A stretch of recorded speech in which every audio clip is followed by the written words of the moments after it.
If you're wanting to create content, but you feel like you don't really have a lot of time because of your full-time job or maybe you're a full-time parent, wherever you are, whoever you are, if you feel like you're lost, this video is for you. So for me, I'm all about saving money and saving time because I'm busy.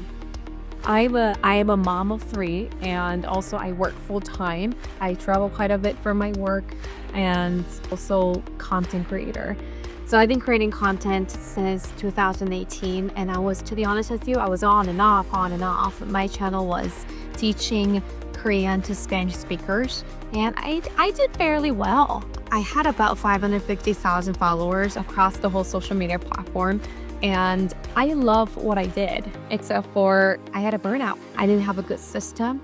I felt like I needed to put a ton of time into it. When I had kids, I was like, this is not working out, and I just quit doing that. But now I'm slowly back into it because AI is helping so much of my time to reduce my time to create content. I have this love and hate relationship of AI, to be honest with you.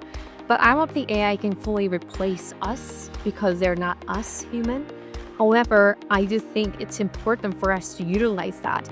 And AI, just use that as one of the tools for you to get closer to your goal so that you can be free in wherever circumstances you're at. So one of the things that I really strive for is I always want to save money and save time. That's my thing. Being a busy mom and working full time, I need time. And I don't want any complicated stuff. And then right now, I found out the simple you go, the better it is for now. And obviously, as you grow your YouTube channel, like 1 million followers and millions of people are watching, then you probably want to spend a little bit more time towards what you're doing. But for now, if you're in my shoe where you're a busy person, but you want to create something that's showing your identity, then saving time and saving money it's everything, right? So that's why I wanted to share how I save my time from when it comes to content creation. 8 years ago in 2018, that's when I first started creating content. And back then they didn't really have AI stuff. It's only Google and YouTube. And I didn't really know how to reference it. Yeah, they did have vidIQ when I started. They had TubeBuddy, and those are like the only reference that I had that I could go and try to find the keyword research and all that. And right now, honestly, I don't think YouTube even cares about keywords anymore. They probably do, but not really. Algorithm is a little bit different. Instead of going for keyword, they go for the view count and the length of people watching your video, which is pretty fascinating. It means instead of going for the keyword research when it comes to my content idea, I actually go to different YouTube channels and see what is working versus what's not working. So in YouTube, I have a ghost channel. I call it ghost channel just because I'm just adding the things that I think it's fascinating and I think it's kind of related to what I'm talking about. And I subscribe to the AI channels. I subscribe some of the channels that I think they do really well when it comes to thumbnail or marketing. And the things that I check is what's trending right now. First of all, it was trending. What's unique? What's out of the box that people try and it's working. So that's the early stage of trending videos. And I look at that to get some ideas. So let's just pretend that I chose this video that I want to reference, which is this video by Liam. It says top 3 AI businesses to start with Nano Banana in 2026. Fascinating. Nano Banana was a big hit about a month ago. Everyone is talking about it. And it's like how to make money for that. Yeah, this is great. So if I want to reference it, I would click the video and not only just watch the video, but also I'll get the transcribe of this video. Imagine being able to build an app. So what I would do is I will go to more section and I will click transcript, delete all the toppers, delete all the timestamp here, and copy and paste everything in here.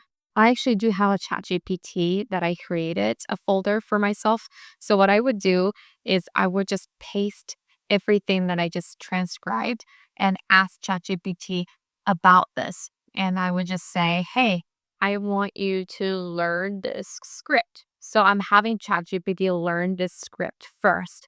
And it's going to give me a couple different prompts. So I had ChatGPT learn the script And after learning the script and learning the style of this video, I'm going to talk about what my channel is about. And I'm going to ask ChatGPT, okay, this style of the video is working and also this topic is working, but I want it to tailor to my channel. And I'm also going to talk to ChatGPT about, but don't exactly copy it because that's not what I do. I don't want to do copy and paste. I want to alter it. I want to use them as reference, as a motivation, but not just copy the exact same thought. And I'm asking ChatGPT, and then we're bouncing a couple different ideas. And after, what I would do is I'll go to Claude and ask Claude and to copy exactly what I have from ChatGPT and paste to Claude, just because Claude is so much better when it comes to scripting and when it comes to writing. So as an example, the other video that I uploaded, which is about Notion habit tracker, it was so much better for me to get this idea of introduction and hook from Claude versus ChatGPT. ChatGPT still sounds a little robotic when it comes to scripting, but Claude sounds a lot natural. So as an example, right here, the intro, it says, okay, so here's the thing. I was reading Atomic Habit by James Clear, and there's this line that basically stopped me in my tracks, which sounds so natural. But if I were to ask exactly the same thing from ChatGPT, it will say, so here's why it worked for me. James Clear in Atomic Habits says something that hit me in ton of bricks. You don't rise to the level of your... It just it sounds a little robotic, doesn't it? It doesn't sound like I'm talking versus Claude, it does. And if I like what I get from Claude, then I will go to Notion. So this is a Notion that I can share with you, and it'll be free in the description below as well. That's something I use very, very often. So oftentimes I have bunch of different ideas, like so many different ideas throughout the day. And I'll just open up my Notion app and I'll just type in, these are the ideas, look it up. Is that working? Is that not working? And I reevaluate after searching on YouTube. But so these are a couple different sections that I use very often. So as an example, if I want to create AI UGC ad, then I look at like what's been working, what's not been working, and I just put it under idea. So let's pretend I had this nano banana idea that I wanted to do because it's been a big hit about a month ago and everybody's talking about it. So I validated this idea from going to YouTube and searching nano banana, what kind of video is working, what kind of video is not working. And let's just say I found this video by Liam that I just barely shared. And I like this idea. I created a script. Then what I would do is I would just drag this to script section over here. And under script, I would just paste what I have. Let's say this is the thing. I would paste exactly what I have from Claude and just put it right here. And after putting the script and I'm about to film just like this, I will just shoot it to film section. And that way I can be a little bit more specific in terms of introduction. I want to put like B-roll over here. And you can even say what kind of B-roll. You can even put the link over here if you have a link of your B-roll that you're thinking. But I'm thinking for the B-roll, I want to have images of nano banana. That's just one of the examples. And let's just pretend I finished filming. Now I'm editing it. Then I can put it right here as well. The one thing great about this is you can actually put date here as well. So let's just pretend that the dates that I'm filming this is on the 3rd of October. Okay. Then I am editing this, and then after editing this, I want to publish this, but I want to publish this on the 5th. So you keep changing it. So it's a work in progress document. I just like to see everything into that direction where idea from the script to filming to editing and publishing at the end. And if this is easier, they also have calendar version of this as well. So let's just pretend that I have a snack prompt that I published. Or I want to do Hydra AI and I want to talk about this. And the dates that I want to talk about is October 4th, right?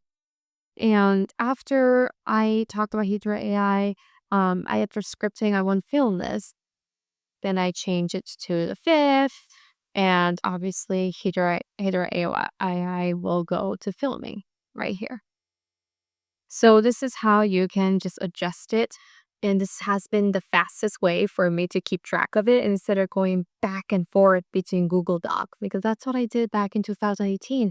I have everything in Google Doc and Google Calendar, and having so many different tabs and links and just overwhelming. That's why I had to burn out because I couldn't keep track of anything.